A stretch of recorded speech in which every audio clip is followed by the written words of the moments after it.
Ladies and gentlemen, boys and girls, ladies, welcome to the episode of Tatami Talk. My name is Juan. Division reporter Anthony. It's a judo podcast for judo players by two judo players. So, Anthony, Dong Hei Fat Choi, Happy New Year's, my brother. You're the snake. You're the snake right here. We do the snake action. How you doing? That actually reminds me of some Wing Chun moves that we used to practice, because the Wing Chun is the snake and crane, right? That's the where the source originated from. But thanks to Chinese New Year being on a Wednesday, my family decided to celebrate it on a Saturday, which was yesterday. So I didn't get to watch Paris Grand Slam. So we were. Well, it's been tough. Okay, so yeah. Just put it out there. We are going to watch the Paris Grand Slam. We're going to try to at least watch the Paris Grand Slam. As of right now, when we're recording this, it's only been like day 2 now. Day 2 just finished. Like literally just finished like 2 hours ago. Yeah. Okay, so day 2 just finished. And I found out today, well, actually I found out last night, that on the IGF website, I can watch it live with ads, but I can't watch it later with ads. I have to get the gold membership. Yeah. And I'm a big cheap Mexican, so I'm not paying for that gold membership. Anthony paid for it though, so he'll watch it. I'm gonna watch the replays, find some alternate ways of watching it. Yeah, people on Reddit were talking about, hey, now that it's been like a year or so, or 2 years, like what do you think of the app? And I just wanted to review it again to see what's changed. And there's some improvements, like especially on the mobile version. There's some improvements, but it's still really bad. Like, it's not worth $100 a year. I still think. Like, are they still doing the NFT deal? You buy the NFT. No, the main thing. No, they're not doing that. But the main thing is I was watching the final block last night before bed, and you have to swap between mats. Does that make sense? Yeah. So I was watching one match, and then it would play one match. Oh, sorry, one stream. It will play one match, and then it will go silent. And you can see in the background the other mat is fighting. I'm like, okay, why are they not commentating this? Oh, I have to swap to the other mat, right? And it doesn't say mat 1, mat 2. It just says English. Like English, French, and then there's 2 Englishes. I'm like, why is there 2 Englishes? And I realized because there was 2 streams for 2 mats. So you swap to the other one, you watch it. Now, when I swap back to the first one, it doesn't save where you left off. So now you got to like skip through the player to get to where you want to get to again. Oh, okay. So that's why I was like, I watched one match. I was like, I'm going to bed. Fuck this. Like, it's not very intuitive. And some other players like YouTube, this is what I mean by improved, because now they added a feature on mobile where you can double tap like that to make it skip. Instead of hitting that really tiny like skip button on the bottom right corner, and if you have big hands like me, it's really hard. So I was able to skip forward, but in the YouTube app, the more you press, the faster it goes. But here in this app, it doesn't matter how fast you press; it's 5 seconds at a time. Like, it was only 5, not 10. That sucks. Yeah. So then I would like use my finger to try and move the slider over, and then it'll skip too far ahead, and it's just really annoying to watch on mobile. So I'm just gonna watch it on the computer again. And yeah, if they fix those things that I just mentioned, I would consider renewing it. But as of now, I'm just like, oh, they improved it a little bit, but it's still kind of unusable for my use case. So yeah, like before, I didn't have a problem with it before for the most part. The only thing I found interesting now that I can't watch it later, because I was like, oh yeah, we're gonna talk about the show. We're gonna talk about. I want to watch the matches and stuff. I'll watch it right now. I'm doing some laundry, and I'm like, yeah, I have to buy gold. I tried to do it again. Like this episode, I have to buy gold. I did it again. I have to buy gold. Okay, I guess I have to buy gold, which is funny because when we watched the reffing and coaching clinic stuff, I watched that whenever time I wanted to. I had to break that down for a couple of days to watch that thing. But the tournament, no. You can watch live for free with those little block ads. Yeah, based off of the couple of matches I watched, it seems like some of the stuff regarding the edge that I said came true. Like people they went out of the safety area a few times. So I was just like, this usually never happens, but if the camera catches like, you know how when we watch matches, the camera almost never ever sees the edge of the mat, like where there's no more tatami. Yeah, it happened a couple of times here. So that's the very says something about it. I remember the bronze or gold medal match I watched where I think it was a Japanese girl, where for some reason the cameraman or the director was like, zoom in tight on their faces right now. Okay, boom, the throw happens. Like, you didn't even see the throw. You didn't see what happened. The camera work was really bad. Yeah, I was like, so we had to watch the replay, and it's like, okay, there's the throw, but it's like, I why did you zoom in right now? Why did you go to that camera angle well during the another match? I talked about the commentating too. We'll talk about it in We'll talk about it later. We're getting into it here. Yeah, I'm not happy with the commentating. I couldn't All tell right. what the Sheeta was for. The Mhm. scoreboard was kind of off. Like everything was, and we already talked about how there was no commentating and it had to jump between mats. So everything between Mhm. all that combined just makes it really um difficult. And the funny thing is, the way that it did it with YouTube before, like Mhm. when they had everything on YouTube, that was perfectly fine the way it is. So that was way better than this, in my opinion. This integrates better with the app and the website, but the Mhm. player and ease of being able to watch everything was better but before. So anyway, how is Japan? You're supposed to be in Japan right now. So yes, that's a funny joke right now. So I always make fun of Anthony when he's going these trips and we do earlier episodes or we double tape Hmm. stuff for when he goes on a trip. So I right now, as of recording, will be in Japan. As of right now, well, when it comes out, I mean, as when this Hmm. episode comes out, I will be in Japan at this time. I will most likely be leaving Japan, going to Chichibu. Not going to discuss why, but just think about that. It's very cold. I'm a little worried about Yeah. that because Tokyo's gonna be 10 degrees colder than LA, and then Chichibu's supposed to be 10 degrees colder than Tokyo. So I'm Hmm. like, I'm a California boy. I don't know what I'm gonna do You here. haven't been to Japan before. This will be your No, first time, right? this is my first time Yeah. going to Japan. But also, as of the time this episode comes out, I should have gone to the Kodokan. Hmm. So you'll be seeing me post those pictures of me with the bronze statue, me with the chair, me on the mat. You'll see those photos everyone takes. Yep. And I want to go to, hopefully I can go to Neo Judo, which is the Japanese player Omigawa. He was on the national team, was a good judo player, went to MMA. I loved his MMA style, using his judo from MMA. He fought in Pride, he fought in the UFC, fought in Sengoku, fought in Dream. Some people might know he didn't do great in UFC, but he did pretty well in almost everywhere else he did. But Mhm. UFC was just too hard for him. He did like, I think I want to say he had like a salt and pepper career there, but I think he lost more than one. But I like the guy. That's what they call it, salt and pepper curry. But that's what I call. That's when people have like win loss records, like Yeah. off and ons. I call them salt and pepper careers because some are good, some are bad. Sometimes Mhm. they're good, sometimes they're shit. So Okay. the reason I'm going to his dojo is that on Thursdays morning he has a no-gi judo class Hmm. and then open mat judo slash no-gi jujitsu. So I'm gonna try to go to his class and do the no-gi BJJ and judo Okay. after that. So, and then I was going to try. I don't know if I can squeeze it in or not. But this is just me. I want to go to Snake Pit, Japan. Hmm. It's a little bit far from where my hotel is, but I want to try to sneak it in. But they have like a weird thing where I emailed them a couple times and they even gotten back to me, but it says that they have A visitor lot of dates. places are like that. Yeah. Yeah.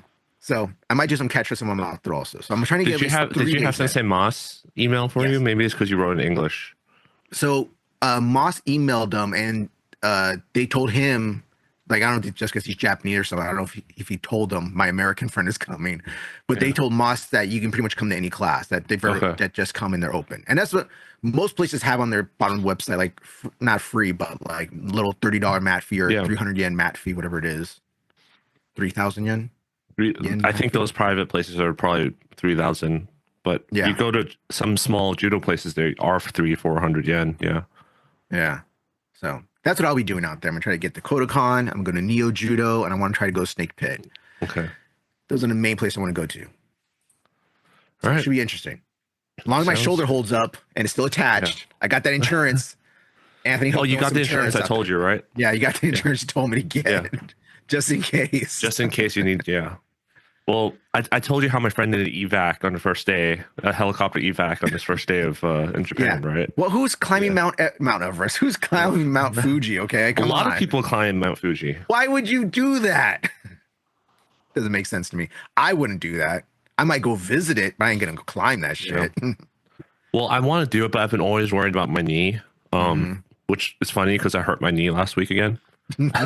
Um, I really wanted to do Golden State Open, but I don't think it's going to happen now. Well, Given that's another cool thing. We should actually mention this out to all our American Mhm. viewers, or people that live in Canada or Mexico that want to come for Golden State Open.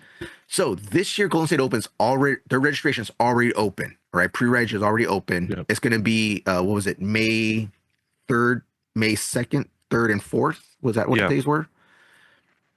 And the interesting thing about this year that usually it's over Azusa. in Azusa, what's the convention center that used to be held at? Whatever. It was at the convention center last year in Ontario. Last year's Ontario Convention Center. Wait, This year, that was Golden State Open last year? yeah, Okay. yeah, because it was the U.S. Nationals and Golden State the day after. That it was the Nationals. That's what it was. Yeah. Yes. Yeah. Yeah. So that was in Azusa, which is a very nice venue and stuff. I filmed there before. It's really nice. But this time it's going to be in LA proper, in downtown at the LA Yep. Convention Center, which is cool because that's also where, when we have the LA Olympics, that's where the judo competition is going to be. Yep. So in your head, you'd be like, this is my own Olympics right now. Yay, coming out. Come listen to Yep. music, get some fog You lights. reminded me to and stuff. take a note to sign up for Olympic volunteer. You know, Matt signed up for that like years Yeah. ago and still hasn't heard I know. anything from them. But yeah, that'd be cool. Yeah, I need to get an MRI, so we'll see what happens. I'm just hoping I didn't tear anything, so Oh, just tape it up. You'll be fine. just tape it up. But I'm planning. Alright. That's why I'm planning by my comeback at that tournament. I'm gonna sign up. Might sign up this weekend actually. Well until Ooh, are you hoping you fight the same guy? I don't know who I'm gonna fight. We'll see. Are you hoping you would fight the same Oh, am guy? I also? hoping to fight the same Yeah. guy? Yeah. Yeah, why not? I throw the guy this time. This time won't be so polite. Won't be so nice Alright. this time. Well, the funny thing, I'm not gonna say it. It's gonna kind of mean if I say it. Okay. So, no, I'm not gonna say it. I'm not gonna Don't say it. I'm not Don't say it. gonna It's I'm fine. not gonna say it. All right. So, Anthony. Oh, they're not accepting any applications anymore. Oh, okay. shit! Really? Yeah. Damn! looked it Just up. take Matt's spot. It's all right. Okay. All right. So, what we want to talk about today is a very interesting problem that we have at Hollywood Judo. Okay, most dojos have tons of kids. Their blood and guts are kids. All right, they have tons of kids and a few adults, a handful of adults. They have an adult class and make 5-10 people in it. Hollywood Judo, we have the opposite problem. We have tons of adults. We have a great adult program. We have what, like 100 adults? Would you say? Mm-hmm. We have like 100 adults. We're over 100. Yeah. Over 100 adults in our dojo. Yeah. But our kids program is terrible. I blame wouldn't Anthony. call. I wouldn't call it terrible. I blame Please don't Anthony. say that. I'm going to cut it out. It's not. It's not terrible. I know what you mean, but it's not terrible. It's small. No, we have a great program for our kids. It's just it's very small, and we're having a problem always growing our youth program, always growing our youth classes. We advertise, we put stuff out. We're even doing a thing. We're actually teaming up with a private school to teach their kids, and when they like judo and stuff, they can come to the dojo. But we have this thing where we just can't get kids in the door, and why is that, Anthony? I mean, I've been wanting to make this episode for a while, and just talking about teaching kids in general, not just about our kids program, right? But I think number one, that has a lot to do with our location, because for those who don't know, Hollywood is within like 10 minutes from LA Tenry and LA Judo Club. So those are two very well-known competitive places, right? So I mean, if you think about parents, like what are the two largest two demographics that would do most judo, right? Koreans and Japanese. and Japanese. So they would, if they had a choice to bring their kids to somewhere, it was most likely be those two places. We do get a lot of Mongolians, which is We did for a while. yeah, we did, and that grew our kids program a lot. But then they got priced out of living in this area, and they all just moved to Chino Hills because it's much cheaper to buy a house out there. My dad actually thought about buying a house out there, so we lost a lot of the kids to moving out to that area. So yeah, so that's something that's a reason why we have a lot of trouble getting kids through the door. And I mean, population, people are just having less kids overall now, and kids are staying home, getting glued to the screen. So it's like a shrinking pie that we're all kind of fighting over. Fighting over. But yeah, but within ever since COVID ended, I know all the dojos within the area, their kids program just exploded, while ours just kind of remained the same. Well, it's weird. Um, We have little times where our kids program will explode, and then it just dwindles no, down when again. I say we would grow, I wouldn't describe it as explode. To Like me, it looks like explode. I'm like, oh my god, when I say explode, I mean like they have a wait list. what a wait list! Yes, that's what I mean. You can only weigh this much to get on the mat. There's too many kids, so they have to Yeah, weight separate it by class. classes. Yeah, they have to separate out the classes in their separate sessions and stuff. Hmm. Um, and I'm not talking about like too many kids for instructors ratio. I'm talking about they can't fit the kids on the mat. That's what I'm talking about. Mm, So that's a separate problem from what we have, right? yes. But that kind of is the gist of why that happens. And the other thing's kind of like a chicken and egg problem, right? Like we are a competitive school, but we don't force kids to compete. Mm. Does that make sense? Like We're very not pushy, but we encourage our adults and teens to compete a lot, but we don't really encourage our youth we don't force people to compete, right? Yeah. In general. Well, yeah, right? we don't like. Yeah, we don't force. Yes, yes, yes. Yeah. So, and then in other schools, you can see a lot of these kids are forced to do it, and they also provide that environment for the kids to go as a group. And I want to describe it as like a cult, but it's not exactly like a cult. It's kind of Like a like, team. yeah, it's like a team. Like they have that team atmosphere. But Mhm. in our club, a lot of the kids are overweight or uncoordinated in the past. Now it's smaller, right? We just lost a lot of kids to moving, like I said. But they're uncoordinated. They're overweight. Some have behavioral issues. Some have learning problems. So it's just hard enough getting them to pay attention, right? So Mhm. getting them to compete is out of the question, and it's kind of like a chicken and egg problem, right? Like Mhm. that. Like if you don't have kids that are competitive, and then you're not going to attract other competitive kids, and they're going to go to LA Judo Club or Tenri or somewhere else. So Well, the funny thing is, yeah. we talk about like competitive kids. We talk about the casual kids. Hmm. Even near us, like we have Hollywood Pal, that works with low income families to Yeah, teach that's them. another thing. We can't. We got to compete with free. That's another thing. We Yeah, have to they're pretty compete with free. free. There's another community center. God, I can't remember the name of the community centers, but there's another community center judo that's part of the LA 2020 whatever program. They'll Oh change yeah, the names of with it. LA Parks and Recs program. Yeah, the Yeah. LA Parks and Rec program. They do like an almost free, not free, but very cheap judo as Hmm. well. So it's like we got that near us. So we're right there in the middle. Like, we're nonprofit. We're trying to Hmm. make we're we're not charging. We're not giving it for free. But we're still giving for a very decent price. But then we got other places that are being like funded by the city and state that are practically free. And then we Hmm. got the competitive kids that want to go spend money, or the parents that want to spend money for it. They rather go to Tenri or better go to LA Judo Hmm. or go to like one of the other dojos in Burbank or something. So I've been another reason I've been holding off on putting this episode because I want to be very careful of what I say. Mm, I I really often keep track of the Center of Safe Sport list, right? mm. And okay, It's about to get real dark real quick. let's just say I've seen people on there that are probably put on there for abusing. I wouldn't say abusing kids, was mistreating kids. And Hmm. I've had parents come try out our class and take their kids elsewhere because they're like, "Oh, we want you to yell at the kids and force them to do this and that." And we straight up tell the parents, "We're not going to babysit them. We're not going to yell at them. We're not going to like force them to do. We're not going to do something and tell them to leave or get Hmm. off the mat. We're not going to force them to do stuff." Um, which is like against what a lot of other clubs do, I think. Yeah. Because in other clubs, the parents force the kids to be there, and they don't even want to be there. Hmm. For us, it's like if the kids have fun and want to be there, that's great, and then they learn a bit of judo, that's great. And then if they want to take it farther and compete and become serious, then good. We'll train them, we'll prepare them for that. But most of the kids don't want to compete.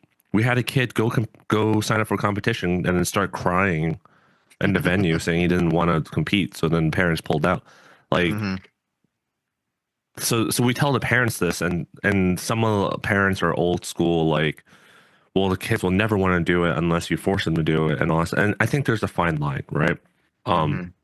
but the point is, we have to make the kids fall in love with judo in the first place, Hmm. because you'll see a lot of clubs in the area that have really successful kids program, well, like big. Let's just not say successful, but big Yeah. kids program. They show up to tournaments with a lot of kids, and they win a lot of medals.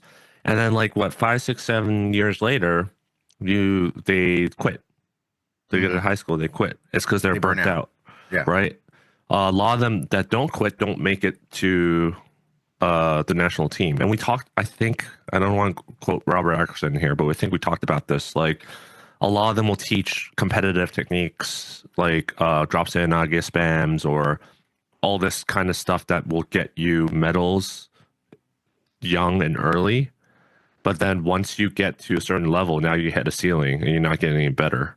Hmm. Um, which is why I think it's like one of those things where you have to get the kids like the fundamentals down and teach them basic movement skills and let them enjoy judo, right? Hmm. So the medal that you get in a local tournament or even Golden State Open, like, doesn't matter.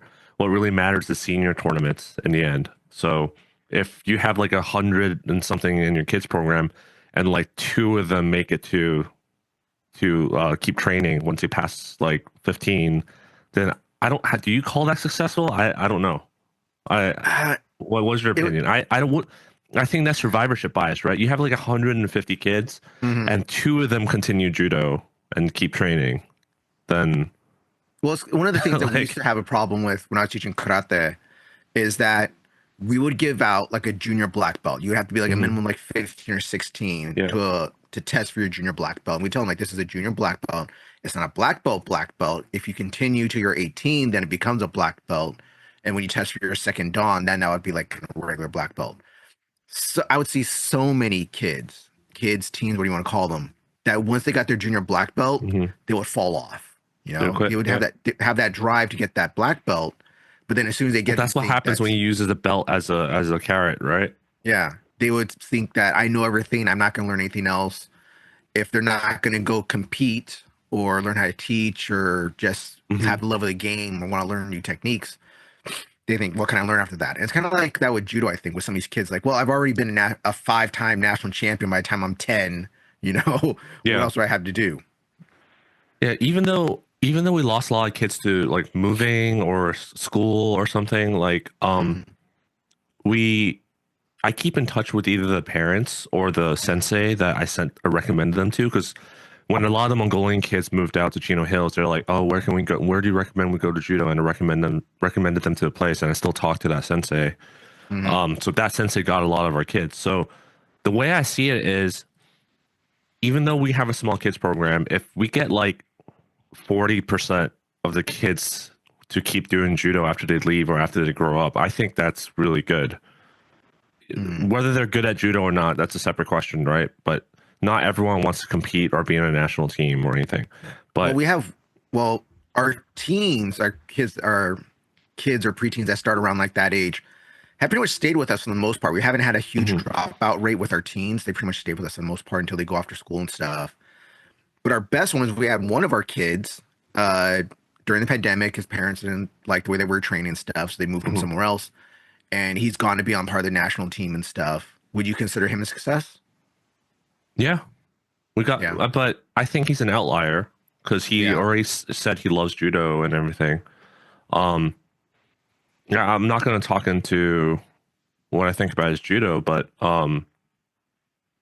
because it does has a lot of drop and counters involved. Hmm. But we'll see. I think it's still too early to see uh, how well it is. But he need if he wanted to go on a national team, he needed to leave us because we didn't have enough kids at that level to Oh yeah, from the take train him with, there. especially at that time. Well, now that he's a teen, if you wanted to, like our teens, like I said, our teens are pretty good right now. Yeah, Our teen program we have now is pretty decent, I think. yeah, but it doesn't work like that. But Yeah.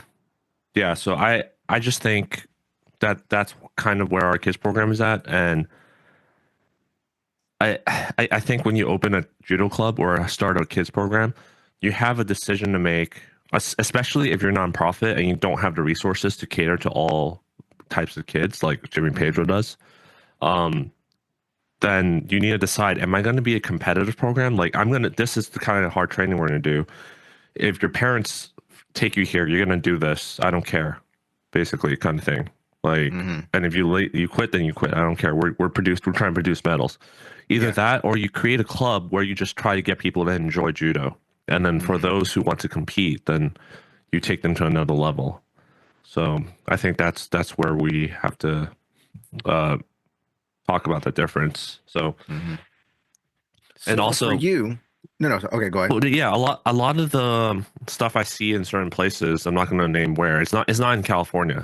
I've seen when I travel and I see how they teach kids. I'm like, damn, you're gonna cause trauma to kids when they get older, right?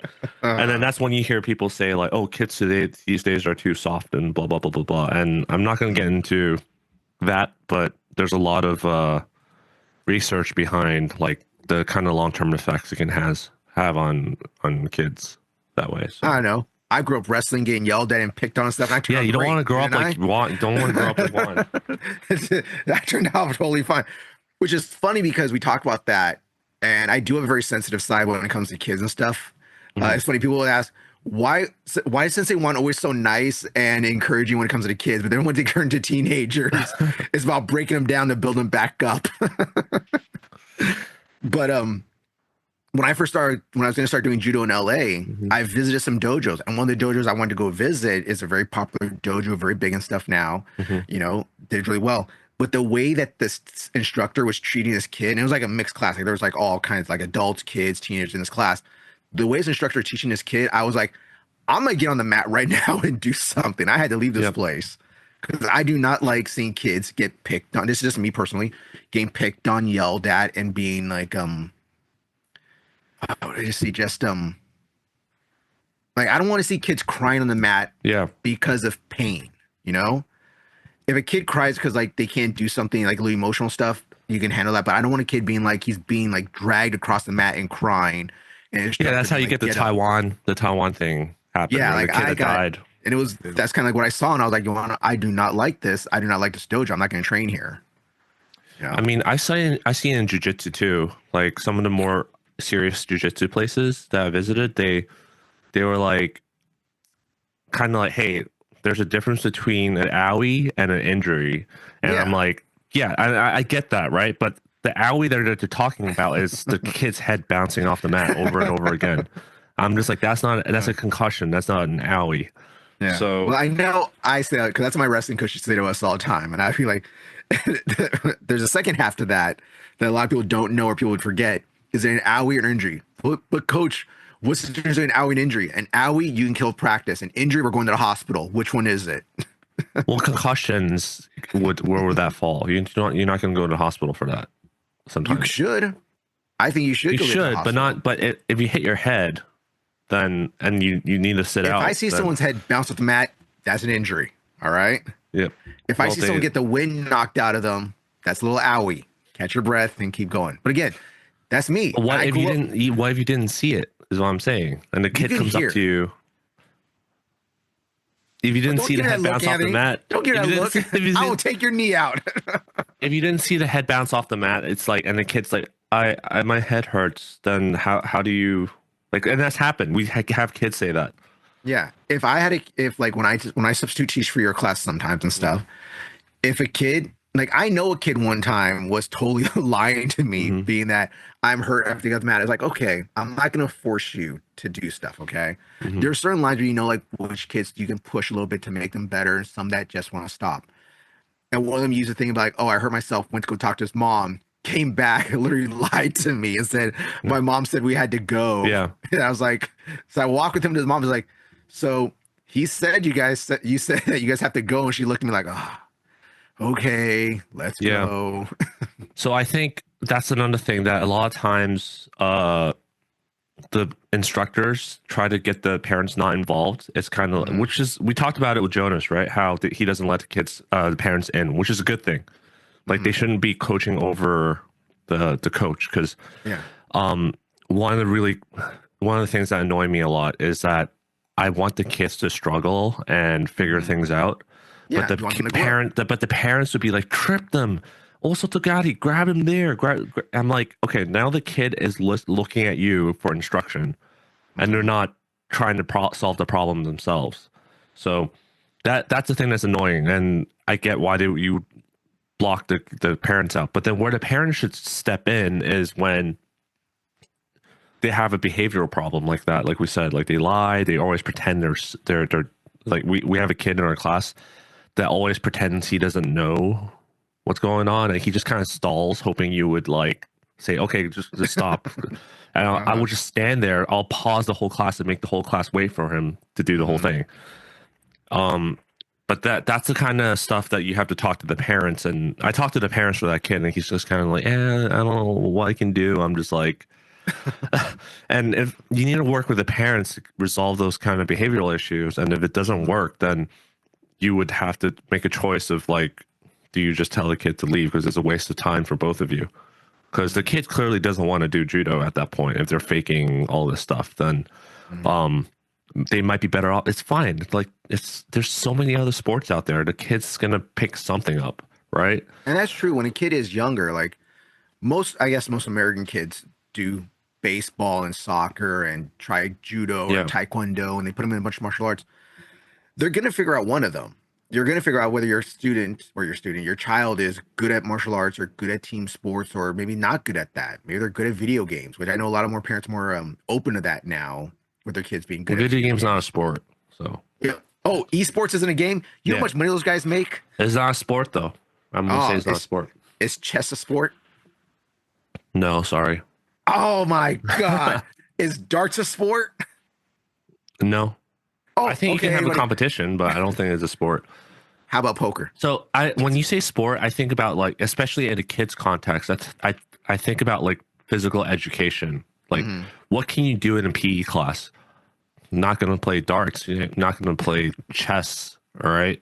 So, um, when we talk about donor sports, for example, there's another Hmm. concept. Like, we want kids to try out as many things as possible. Like, a lot of parents, I explain to them this concept and just don't understand Hmm. how they're like, oh, I want him to get better at judo. He needs to come to judo more. I'm like, no, have him go take swimming. Have him go try play catch with him. Have him play baseball. Like all these other sports give them. There's a lot of research behind donor sports, how it helps kids learn other movements. It gives them problems to solve that are outside of judo that judo doesn't provide.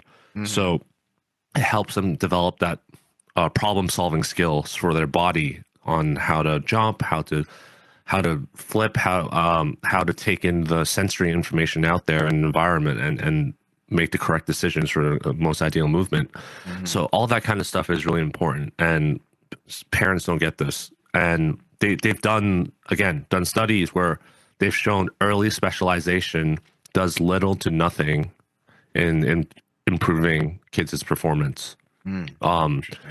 after a while, it actually plateaus, and those who have done other sports will do better than the kids who have specialized early on when they're young. Hmm. Um, So, with you yep. being the beginner, with being the, what do you call your class is a P? I teach the younger kids that Yeah, pretty shouldn't be much. doing judo. Basically, should you just be playing? Well, Yeah, your program was supposed to be for the beginner kids, but you get mostly the littler kids in your class. it's not the beginner kids. We this is another thing we have miscommunication about that. It's just younger kids now. So it's younger kids, and then Mm-hmm. Eric teach the older kids. Mm-hmm. Yeah. So, how is it in your class teaching the kids?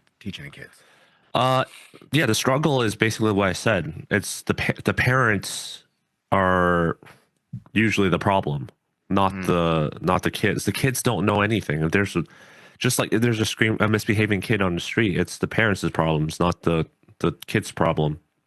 So I try to communicate with the parents about this, but not all the parents. Some parents get offended. Uh, basically, they feel attacked that you're basically telling them that they're parenting wrong, right? Mm-hmm. Uh, well, wrong's not the right word for it, but uh, basically telling them like your kid can't do this, right? There's two types. One that thinks their parenting skills are getting questioned, right? Mm-hmm. And then the other type is where they feel like you're saying that their kid is stupid.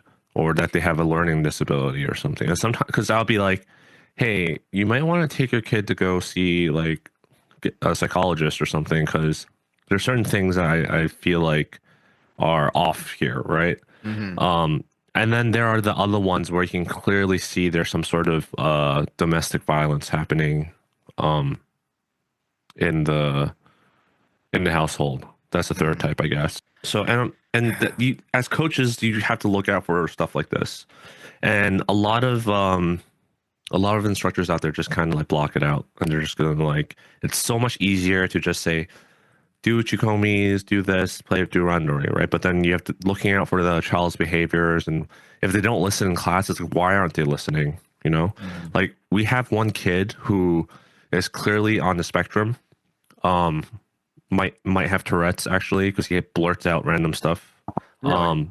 Yeah, and See, I'd say it's because again, like I'm just a substitute, so I don't deal with the kids all the time. They usually yeah, practice before I even get there most of the time, so I don't know all the kids and their little quirks. yeah. I don't see these kind of kids in other people's classes. I don't know why we get all of them. I feel like they get rejected at I actually think this is what happens. They get kicked out of the other judo clubs and then they come to us as Hmm. like the last resort. So and we're not equipped, like I'm not what do you call it? I'm not an expert on this. So I just based off of what I know about child psychology, because once I started teaching kids class, I started reading books about that. Hmm. Um I'm just going by that and doing the best I can. But I'd have a conversation with the parents. Like one of them, I'm like, you might want to get him checked out and get him medicated or something like that. Another one, I'm like, um, the way he's behaving is fine. And but uh, some of the other kids just don't want to be around him because of that. Hmm. And that's hard to deal with. And I'm like, well, you might want to have a talk with him to have him like focus his attention more. So there's only so much we can do. Like we have to work together with the parents on this kind of stuff. But Hmm. once in a while, you have a kid that's razor focused, right? Really Yeah. like judo, wants to do all that kind of stuff, and you don't have to really deal with the parents. And if anything, you have to deal with the parents is over um, pressure of like having the kids compete and succeed and all that kind of stuff. So I think the primary goal, and everyone agrees on this. Like even in the USA Judo Coaching Clinic, all IJF, like all the books about how to teach judo to kids and Hmm. develop successful national program talks about how the kids need to have fun. But Yes. at the local level, how often does that happen? That is a funny thing because yeah, they will all say like when the kids are this young, it's supposed to be fun judo or like Philippe likes to say play judo, and that's Hmm. something Philippe's really good at. Like make sure the kids are having fun. We're not holding faux cans and stuff and Yeah. hitting kids and yelling. I'm like no, they're this young. They should be having fun with judo. Like you disguise judo as fun for them. You disguise judo as a game. But then you see some other dojos and how they train and how they interact with their kids, and like, man, this is not fun for these kids. And I think that's one thing about us that we do, or at least when you and me teach and stuff, or I will Hmm. watch you teach the way I teach, the way Eric teaches and stuff.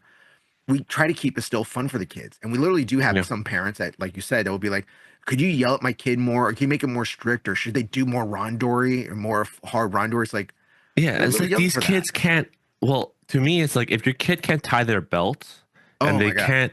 they That, can't tell left from right, they can't focus for more than like 15 seconds, then you uh, shouldn't be doing randori, because that's well, just asking for an injury to happen. that is just the funniest thing to me. Like some of these kids, when I tell them like tie your belt, like I had to learn how to tie my belt when I was a kid. Okay, and Hmm. I tell them like tie your belt like you tie your shoes, and half Well, these they can't tie the kids shoes. can't even tie their shoes. I'm like, I remember this is gonna go into my crazy growing up stuff, but before I went to kindergarten, I had to learn how to tie my shoes in case I didn't never tie my shoes. Okay, Hmm. and I remember going through a lot of to get to that point. Like I had to learn how to tie my shoes because my mom did not want me going to school not knowing how to tie my shoes. And I have some of these kids that are like in second, third grade. I'm like, what? Tie your belt like you tie your shoes. Like it's very simple. Do it. And they're like, but I don't know how. What do you mean you don't know how? And like, what do you wear? Velcro shoes? Yeah. I'm like, oh my God, how are you in third grade and not knowing how to tie your shoes? Or what I like is, or what I do when I tell them to tie their belts, it's like, go stand here and tie your belt. And other kids will be like, oh, Hmm. sensei, let me do it. Or they'll go to their parents like, no, no, I want you to know this. This isn't that hard, but this is going to develop your motor skills. Okay. Learn how to tie this around you and use your hands to tie your belt. That is such a pet peeve of mine. It's just one of my things. Can't stand. Yeah, it kind of goes to show how it's so hard to work with the parents, because I tell the parents if there's one thing you can do is go on YouTube and learn how to tie a belt Oh, and yourself. that makes it so easier Yourself. Like now. not the There's kids. YouTube now. When I was a Not kid, you could get no, that I'm pamphlet not or talking the about the kids. book. I'm not even talking about the kids. I'm talking about the parents. The parents themselves won't learn how to tie a belt properly, most of them. Mm, Because you see the kids will come to class and the belt's tied, but it's tied like in a wrong way. And it's it's all just tied like it's tied uh like a ginger. 12 o'clock, 6 o'clock tie. No, it looks like a bundled up ginger sometimes. Oh, You know what I'm talking about? Like it's yeah, like yeah. a weird knot and it's like wrapped around and another knot is tied around it. And um so the parents themselves can't even take the time to learn how to tie the belt. And to be fair, because a lot of them treat us like daycare, right? And this, let's Yeah. be honest, right? So the parents can't even learn to tie the belt. How are they going to expect them to teach their kids how to tie the belt? Hmm. Um, it's kind of like when I was a kid. When I was a kid, my mom, one of the homeworks I got assigned was I had to read to my mom. Like I had to sit Uh-huh. down, read to my parents, and then they have to sign a little booklet saying that I read like X amount of pages or something like that. Hmm. And I was reading an article the other day about how low America's literacy rate is for Hmm. kids right now. So, um, because I was like, it's one thing you can do is just teach your kid how to tie a belt, but if the parents themselves can't even learn how to tie the belt, then what can I say? It just goes to show how is this going to work out? If I tell you to talk to a doctor or talk to your kids about some behavior problems, then how is that going to work other than you telling them to pay attention in class, which means nothing to the kid, right? We all Yeah. been there as a kid. You're like, pay attention, and you're like, okay, and then you just keep doing whatever you're doing. So, um, so that's kind of the world we live in now, I guess. So, Yeah. So what do you um, do in your class to teach the kids though? How do you lay out some of so your classes? I other than the games that we play sometimes at the end for fun because I love tag. Hmm. I talked about it in one of the classes in one of the episodes where I said I made the adults play tag Hmm. because a lot of the adults don't have fundamental. They never like learn how to move as a kid, right? Hmm. Um, so having them play tag is a good way of learning distance management, right? Hmm. Learning how to fake, learning how to look at people's feet and hands and prepare. Cause they're getting a lot of information out of tag and uh, solving a lot of movement problems. So tag is a great thing to do. But otherwise, in a judo context, because if it's up to me and the parents understood everything that I did, I would not have them do judo. Like Hmm. barely any judo at all. And when I say barely, when I say don't have them do judo, like there would be no uchikomis really. There will be nagekomis, but there won't be uchikomis. There won't be randori. Um, I wouldn't show them a technique. Does that make sense? I wouldn't make them remember names. Hmm. Uh, the names can come later, you know. But I would still tell them. I'll still be like, this is ogoshi, right? But I wouldn't be like, what is ogoshi? What is this throw? I wouldn't test Hmm. them. I would just keep using them so they pick it up over time. Oh, but you love Um, making your adults do that though. yeah, because they have to go to your classes and know, right? And they're adults, so they shouldn't. It's not the same. But other than that, in order to teach them judo right now, I use the same things I do with adults. I just simplify it. So I talked Hmm. about this in the eco episode, where you never want to decompose. You not that you never, but the last thing you want to do is use task decomposition, which is a lot of people think it's better when someone can't do something to break it up into parts Hmm. and then like teach it bit by bit. So Uchikomi is like a perfect example of that, like teaching kids like first you step here, then you step here and then step out, or do this with your hand first. So no, I have the kids do the whole movement. Hmm. But what you want to do is you do use task simplification. So if someone can't do something, you simplify the task instead of breaking it down into parts. Hmm. So if the kid, let's say let's say I'm trying to get them to do ogoshi, right? Instead of telling them to bend their knees, hug, put them on your back, look this way, hold the sleeve, pull them up. I'm just like put them on your hip and have to throw them, Mm-hmm. right? This is a very simple thing to do. Yeah. Or if they can't even put them on their hip, then maybe have the partner hop onto their hip first, so they're already on their hip, and then have them throw them. Like that simplifies the task itself. So that's my approach to the kids. Like very often, adults, I don't know if they notice, but adults on Saturdays sometimes will watch the kids class because it's right after the kids class, Mm-hmm. and they'll know they basically do the same thing that the kids did. Just it's more complicated. It's not. Mm-hmm. It's like it's just more complicated. It's not simple. But that basically summarizes how I teach the kids. Is I want them to have fun. I want them to learn how to move because some of these kids came in not learning left and right. They can't do a forward roll. They can't do a backward roll. Um, I want them to learn how to fall, right? Mm-hmm. So that's the main thing, falling safely. A lot of games we play has falling involved, right? Like I have them push people, like tag people, fall and tag. The kids fall and tag all the time. Mm-hmm. So that's another thing. If we had a larger space, I would make the adults play tag. So falling is another thing. How could you do it? Well, I guess you'd make team tag or something like 5s on 5 or something. I don't know. But Yeah, yeah, we could we do do a that. lot of, yeah. And then for kids, like how to pay attention, how to respect your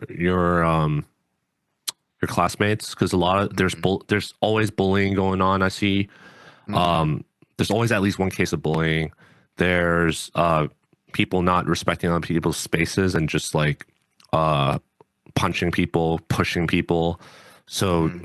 gotta because they don't know any better. You gotta tell them it's not okay. Because Yeah. especially with COVID and how kids got locked in for a while, they don't know it's not okay to push a kid or punch them or kick them or something. So Mm-hmm.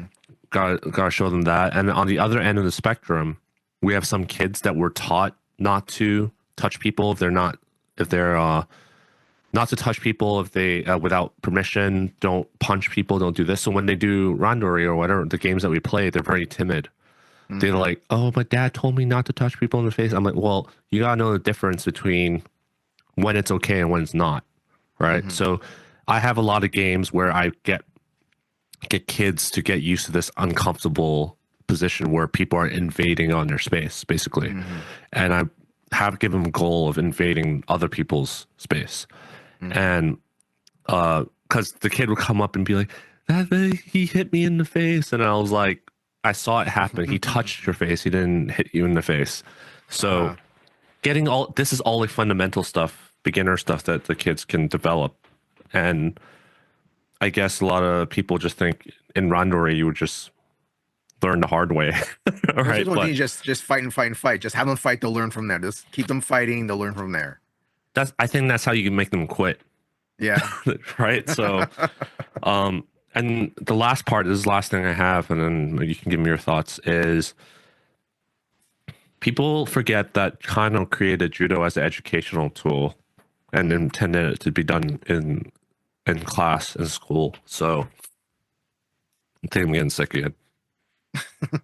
So um it's not to win medals and competitions and everything. And a lot of people forget about all this, and they'll talk about respecting your kid, respecting other people, and talk about Mhm. respect, talk about paying attention, all that stuff. But how do you actually achieve that other than just telling them that?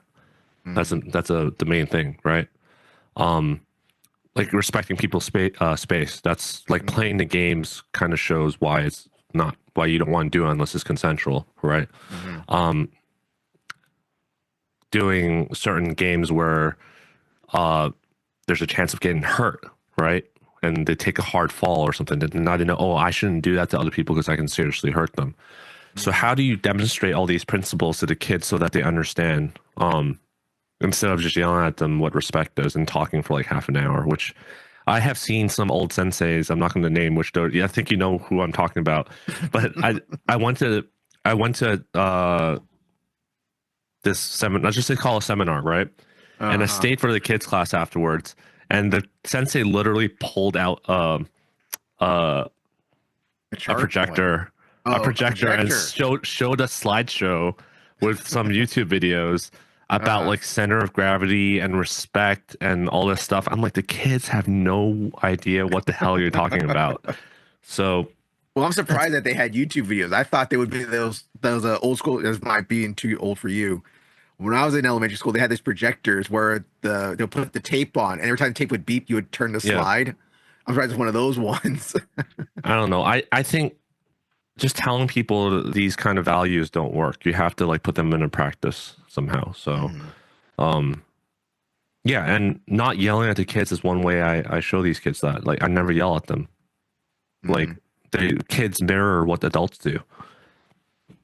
So if you yell at the kids, you beat them, and or if they're misbehaving, you pair them with a mat enforcer kind of thing. Then they're gonna Mhm. learn bullying is okay. So that's might not win us medals, but I think I try to embody what judo is supposed to be like for Mhm. as a development tool for kids, and not focus on a competition. And if the kids decide they want to do competition, then we'll do our best to get them there. And even if that means telling them, hey, we can't get you better anymore because we just don't have other training partners for you. You should go to Tenry, you should go to LA Judo Club, you should go to here. We'll actually tell them that. So uh not that we have done that yet, because I always felt like some of the kids still had something to learn. Mhm. But that I think I can.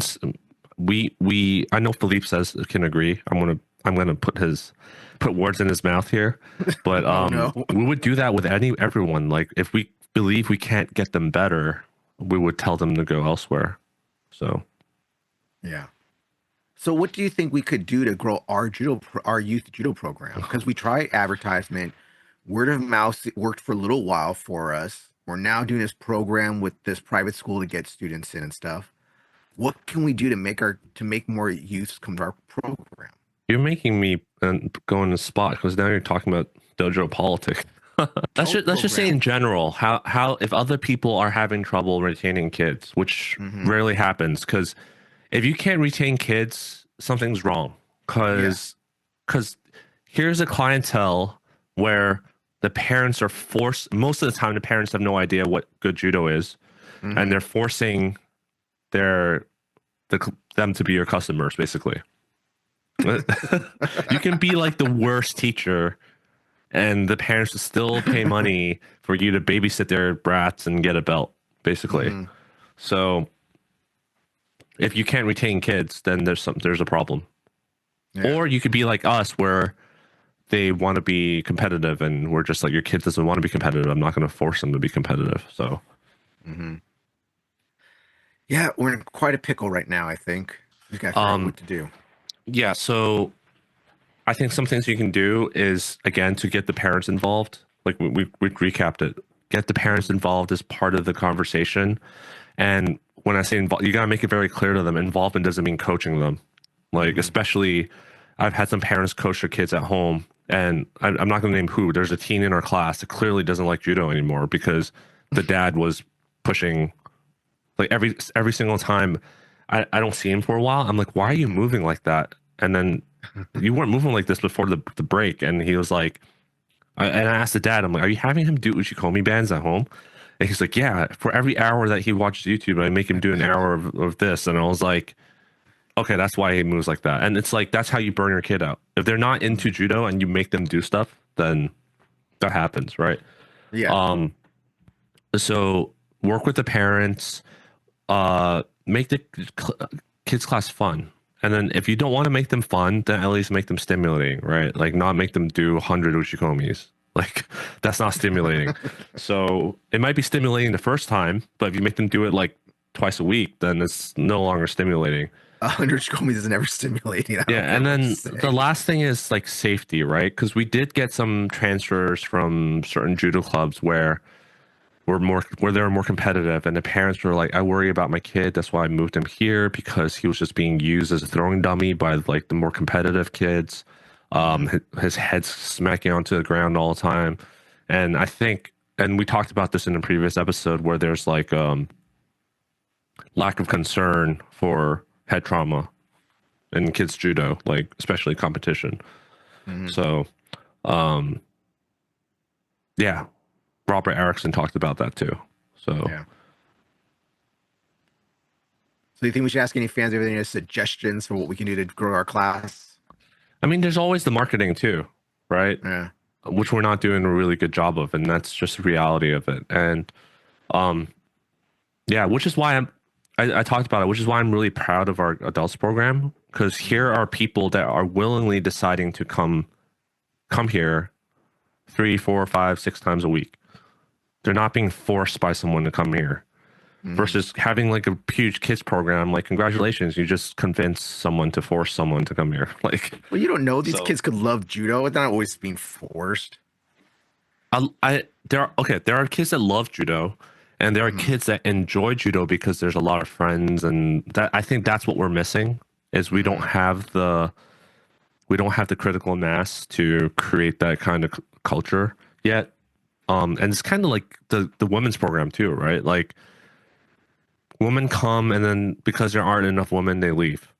And it's like, Yeah. okay, how do you get the initial critical mass of having enough women so that other women that come stay? Like Mhm. it's kind of like the same thing. And I don't know, man. Like usually it takes a lot of effort or luck to get that to break out of that cycle. Mhm. Sometimes you have 10 women come sign up, and if all 10 of them stay, then you just got lucky and you just broke out of that cycle, right? Yeah. So that happens to some clubs. But yeah, I didn't want to turn it into like a like talking about our kids program a little bit like that, but I wanted to talk more about the child development side of it Well, it's a very and interesting. over competition focus on competition. So Well, it's like I said, it's an interesting problem that we have that a lot of other dodos don't have. And who knows, there might be some other dodos out there that are like us that want to hear our side or our thoughts on it. Because, like I said, it's a very weird thing. Most dojos have tons of kids and no adults. We're the total opposite. We have tons of adults and very few kids. I think if we were out west a little more, like to our mid Hmm. city a little bit, we would have Yeah. more kids. It's just the fact that we're close to LA Henry and what's his name and LA Judo Club. Hmm. That's why it's a little harder, and that's also why we get a lot of the like quote unquote rejects from the other schools. Hmm. So that's a hard thing. But I mean, I feel more proud of getting a kid that was overweight to be underweight, or learning how to fall, um, or helping kids with learning disabilities. Because most of those kids that medal, they're not going to continue judo anyway. All right. So that's our But thoughts on. the other kids, they're actually taking away something else, right? They're taking Mm, something with them that they can use for the rest of their life. mm. Well, so that's our judo program. That's our youth program and stuff. Give us your thoughts on your judo program, your youth program, how it works out and stuff. Yeah. So I do Anthony, have one book I really recommend. mhm, I mean, there's tons of child psychology books out there. I'm not going to recommend it because I don't understand them enough to. I read them, but I don't understand them enough to actually make a recommendation. But when I was training my dog, there was a mhm. book called "Don't Shoot the Dog," and Okay. What I the know, hell? but it's for those who have a dog and are familiar with clicker training, it's Mhm. written Okay, by the yeah. person that pioneered the clicker training, and it Mhm. talks about positive reinforcement and negative reinforcement and all that kind of stuff. And Mhm. this is the thing that I wanted to share before we end the episode. Mhm. So a lot of the movement right now in dog training is about not using negative reinforcement at all. Because you know how people are like, oh, you shouldn't yell at your dog, you shouldn't do this, you shouldn't do that. Um, and they always quote this book. And this book has a small section on negative reinforcement. And if you Mhm. read that, it doesn't tell you not to use negative reinforcement. It's just telling you how it works and when you should use it. So what happens is for this goes for because the book talks about training behavior in all animals, humans included, not just dogs, like fish, dolphins, whales. Fish. I Yeah, know you train a they talk fish. about fish. Exactly. So it just talks about how you can train behavior. So that's Mhm. why it's applicable to adults and kids too. But kids are more impressionable, so it's actually very usable for kids. And what the problem is with kids is most instructors and parents will straight off the bat use negative reinforcement right away. That's the number one thing. It's like they use the negative reinforcement at the wrong time. So, for example, yelling at them off the bat or hitting them with a stick off the bat instead of using other ways of doing that. And also, the second thing is when they choose to use negative reinforcement, they use it at the wrong time. If you choose to use, this goes for positive reinforcement too. When you choose to use negative reinforcement, the negative reinforcement has to come at the time where the behave exactly at the same time that where the behavior occurred. So, an example for a dog, right?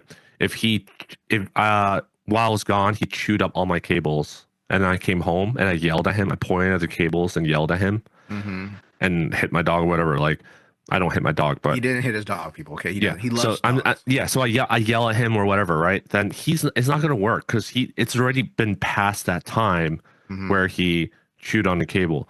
But if I catch him chewing on the cable and I yell at him in that spot on the spot, then that's effective negative reinforcement. So yeah, if for those who don't know, my dog is so well trained that I leave him out in the house all the time. He's not like I don't have to crate him. He has free roam of my house when I'm gone, and he's never had an accident or chewed up anything. Other than when he was a puppy, when it did happen, I did yell at him when he chewed up my shoelaces on the spot. And after that time, he never did it again. So this again goes to show how people misapply these tools or misinterpret the way you should use these tools for teaching. So yeah, again, the book's called Don't Shoot the Dog. Highly recommend it. It's not that long. It's only like less than 100 pages, I think. But it talks about how to train people to create certain behaviors. So I use it. I utilize the concepts in my kids class a lot. So Interesting. So the last thing I want to talk about was with you is that you posted a new thing on Substack. yeah. Which one?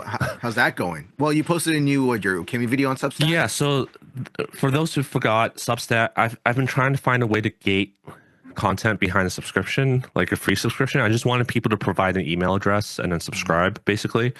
But Substack doesn't have that option because they want people to pay for, because they get a cut out of the payments, right? Yeah. So when you subscribe on our Substack, it'll be like there's a free subscription and a paid subscription.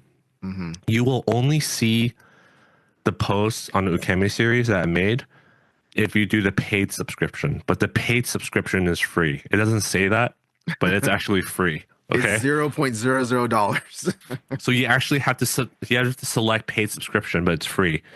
And a free subscription is not going to get you anything other than notifications that I made a new post. If you're having trouble accessing the content, which someone did email me about, let me know. I'll help you through it. The dashboard's really bad. I might look for a different alternative eventually. And then if there's enough interest in it, I might just eventually release it to the public so people can see it. But basically, for the public post I so far made 2 posts. One was about the first one was about coaching cues, like external versus internal cues. The second post I made on public is desirable difficulties. So I talked about that briefly in the eco episode of Tatami Talk, the episode we did with Christian. So I talk about desirable difficulty and how you can improve people's learning by utilizing that concept. So that's the second public post. And then for the subscription posts, that's where the Ukemi series is in on how I teach Ukemi. I don't use traditional Ukemi teachings anymore. I think I mentioned that. And a lot of people on Reddit were asking me how I did that. And part 1 was about the anatomy of a fall. Part 2 is about the games that I use. You helped me record that, right? So part 2 is about the games I use in order of intensity of the fall and how we scale that. And then part 3 is I recorded 2 classes that I where we had a bunch of beginners sign up, like first day beginners. And I recorded 2 classes where I show how I applied this concept, and then I voiced over, like, look at this guy, this behavior is happening. This is why we're going to do this next. You got to look out for these things. So that's part 3. And then part 4, I'm going to pull out some of the tournament clips of some of the students that have graduated from my class, and like Seth, Shamil, Sean, those kids.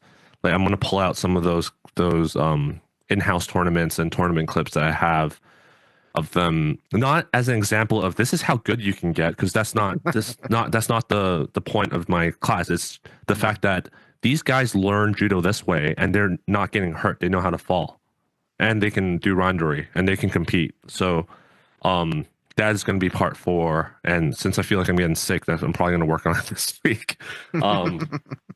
So that's going to be part 4, and then I think there will be a part 5 where it wraps up the series, and then that'll be it. So, so that's my current plan. If you watched the series so far and you're like, hey, well, I want this addressed, or I want this question answered, then send me a message, let me know, and I'll include it, or maybe I'll add a part 6 or something. So, all right, great. All right. So with that, please remember to like, share, and subscribe to the Substack. All right. Go on Substack. You can also like, share, and subscribe to us on YouTube at Tatami Talk, on Instagram at Tatami Talk, on Threads on Tatami Talk. Those are the main ones. YouTube, yeah. There's the IG, Threads. There's Threads. I'm not making a Blue Sky yet for us. I'm not sure how Blue Sky is going, but I heard Blue Sky might have an Instagram version coming out soon, so we might go on that one. Oh, okay. I heard they are. I don't know. We'll see. I thought Threads is the same thing. Oh, it is the same damn thing. Okay, it is all the same damn thing. As a social media guy, it's just a different name. All right, same stuff, different names. All right. Okay. But you can follow if you have any things you want us to talk about, things you want us to go over, things you want us to look at, give us your opinion on stuff. You can always hit us up at tatamitalk@gmail.com. You can always hit me up at @Jerry_Juan on Instagram. You can follow Anthony on Instagram at Anthony Throws. All right. Oh, and I had some people ask me some questions about the Nogi. I am still doing it. It's still a once a month thing. No sign up sheet. Just come in 15, 20 minutes early, pay the money, sign the forms, get on the mat. We have a great time together. All right. All right. With that, Anthony, I'll see you in 2 weeks right now. Yep. I'm in Tokyo right now. There's lights going on. Have a safe trip. Ice. All right. Enjoy all the Get lost sushi. out here. I'm getting lost out here. Might meet some guys with some tattoos, maybe. Who knows what I might end up doing, all right? With that, don't forget to slap the mat and not the kids.